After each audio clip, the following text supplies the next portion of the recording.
July 2nd, 1943, Castelvetrono Airfield, Sicily. The Focke-Wulf 190's pilot never saw the P-40 Warhawk diving from above until machine gun fire tore through his fuselage, sending the German fighter spiraling toward the Sicilian countryside. First Lieutenant Charles B. Hall, just 22 years old, from Brazil, Indiana, had recorded what German Luftwaffe commanders believed impossible. A black pilot had shot down one of their elite fighters. The swastika painted on Hall's P-40 Warhawk that afternoon would become the first of 112 enemy aircraft destroyed by the men the Germans would soon call Schwarze Vogelmenschen, the Black Birdmen. In Nazi Germany, racial doctrine classified black people as Untermensch, subhuman, incapable of mastering complex machinery or showing courage in combat. Yet here, above the Mediterranean skies, ideology was colliding catastrophically with reality. From Tuskegee, Alabama, 992 trained pilots would go on to demolish not just German aircraft, but German assumptions about racial superiority. What the Luftwaffe didn't know, as they climbed to intercept American bombers in 1943, was that they were about to face some of the most rigorously trained, highly motivated fighter pilots in the entire United States Army Air Forces. These men had overcome obstacles their white counterparts never faced. They had trained harder, longer, and carried into battle not just the weight of national duty, but the burden of proving an entire race's capability. The mathematics of aerial combat would soon be written in the skies over Europe. 15,000 combat sorties, 1,578 missions, 112 aerial victories, a bomber escort loss rate far lower than white fighter groups. Numbers that even the most fanatical Nazi ideologues could not ignore. But the story of how these men reached the skies of Europe didn't begin in combat. It began in the hostile environment of American segregation.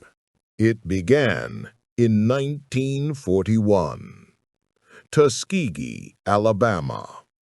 The War Department had finally agreed to an experiment, a segregated training program for African American pilots. The press called them the Tuskegee experiment. Critics scoffed, claiming it was doomed to fail. The Army had no shortage of generals who truly believed, that black men lacked the intelligence, the coordination, even the courage to fly combat aircraft. But in Tuskegee, under the burning Alabama sun, young men gathered to prove them wrong. They came from cities and farms, from colleges and mechanic shops. They came wearing second-hand shoes, hand-me-down uniforms, and the determination of generations behind them. The program demanded more than skill. It demanded perfection. Every mistake, every wobble on takeoff, every rough landing wasn't judged as one man's error. It was judged as proof that an entire race was unfit to fly. Failure was not an option. By 1942, the first graduates had earned their wings. They wore them with a quiet pride that no segregationist could erase. And yet, even as officers, they faced humiliation at every turn. They were denied entry into whites-only facilities. They were jeered at, mocked, and sometimes physically attacked. Even their own army doubted them. But when the call came for combat in North Africa, there was no hesitation. The 99th Fighter Squadron, America's first black fighter unit, shipped overseas. They flew worn-out P-40 Warhawks, outdated compared to German Messerschmitts and Focke-Wulfs. And yet, they fought, they learned, they adapted. At first, the records were modest. A strafed airfield here, a damaged supply column there. Critics in Washington whispered that the experiment was failing. But then came Sicily. July 2nd, 1943. The day Lieutenant Charles Hall dropped a German fighter from the sky, silencing those whispers with the crackle of his machine guns. From that day forward, the Luftwaffe would never again underestimate the men of Tuskegee. By early 1944, the skies over Europe had become a graveyard. American bomber crews flying their B-17 Flying Fortresses and B-24 Liberators were being slaughtered. Wave after wave went down under swarms of German Messerschmitt 109s and Focke-Wulf 190s.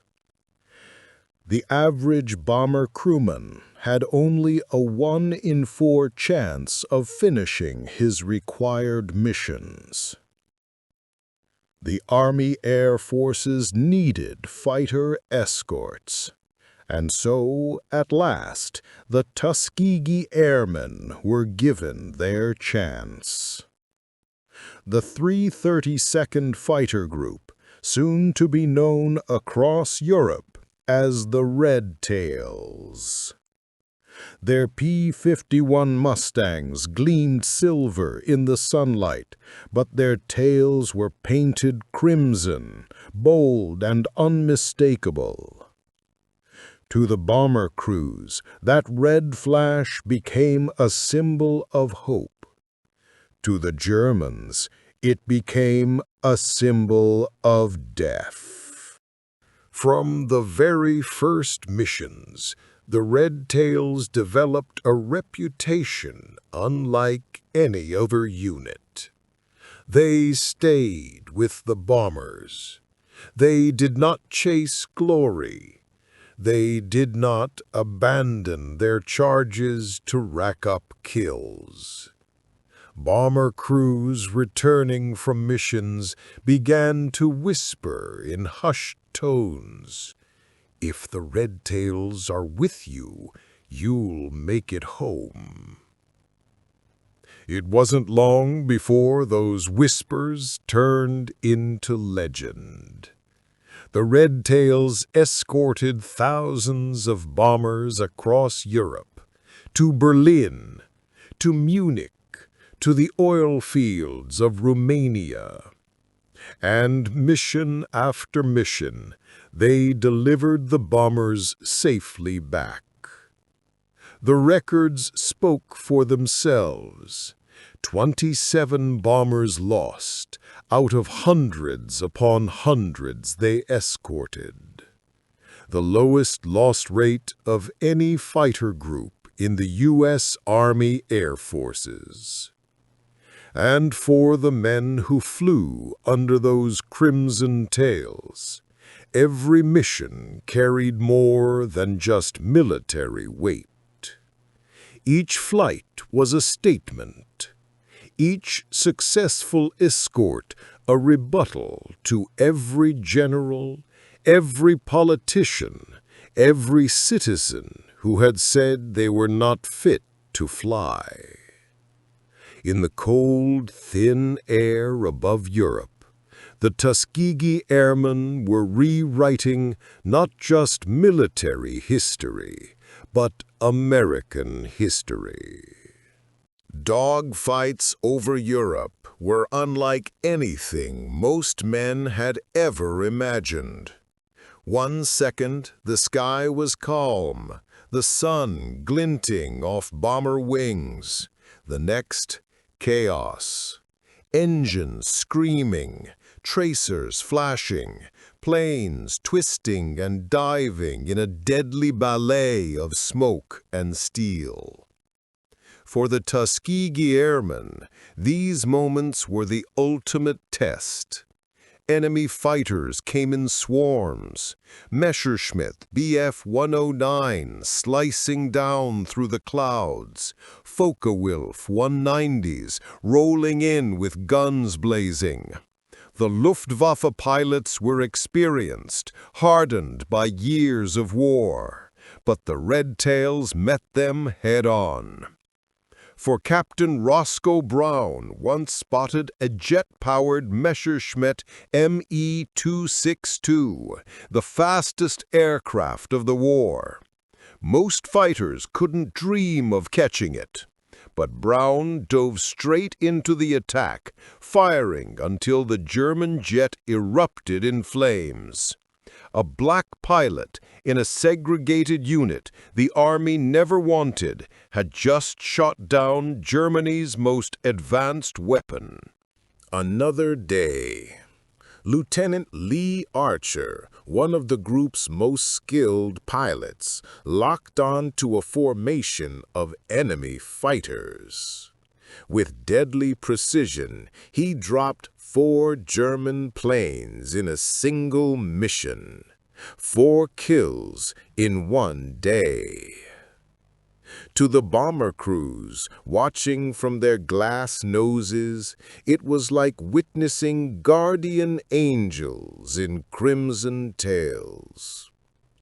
And yet, the Tuskegee Airmen were not reckless. While other fighter groups sometimes abandoned their bombers to chase personal glory, the Red Tails held to their orders with iron discipline. Stay with the bombers. Bomber crews wrote home about it. You see those Red Tails up there, you feel safe. That simple reputation meant everything. But even as they carved their place in history, their battles were not only in the skies. When the planes touched down, when the helmets came off, they returned to a world that still saw them as less than men. They could escort bombers to Berlin. They could shoot down jets and aces. But when they landed back on American soil, many were still denied a seat at a restaurant counter or a bed in a hotel. The contradiction was sharp, and yet they fought on. For them, every mission was not just about defeating the Luftwaffe. It was about proving, again and again, that they belonged. By the spring of 1945, the war in Europe was drawing to a close. The Red Tails had flown more than 15,000 sorties. They had destroyed over 100 enemy aircraft in the sky, and countless more on the ground. They had crippled supply lines, strafed airfields, and carved their legend into the history of aviation. But their most enduring legacy wasn't in the number of planes they shot down. It was in the number of bombers they brought home. Bomber crews, thousands of young men survived missions they might never have returned from because of those crimson-tailed guardians. When the war ended, the Tuskegee Airmen returned to a country that was still divided, still poisoned by segregation. Many came home as decorated heroes, only to be told to sit at the back of a bus. They had flown across oceans, fought Nazis in the skies, stared death in the face.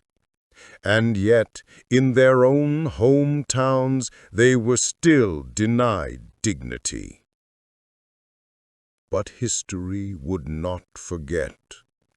Their courage in combat, their discipline in escort, their undeniable success, all of it chipped away at the false walls of racism within the military.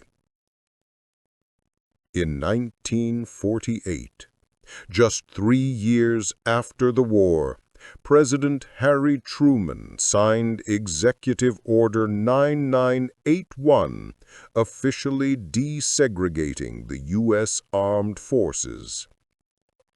And the Tuskegee Airmen's victories in the sky had lit the path. Today, their story stands not just as military history, but as a reminder of resilience, of pride, of what it means to fight for freedom abroad while demanding it at home. They were more than pilots. They were pioneers. They were proof. And though decades have passed, the red tails still soar in memory, in legacy, in every black aviator who followed their trail into the clouds. Funny, isn't it, how crimson paint on a tail could mean so much?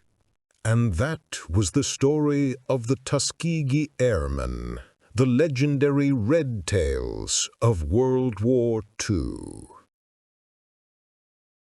If you enjoyed this storytelling journey, make sure to hit that like button.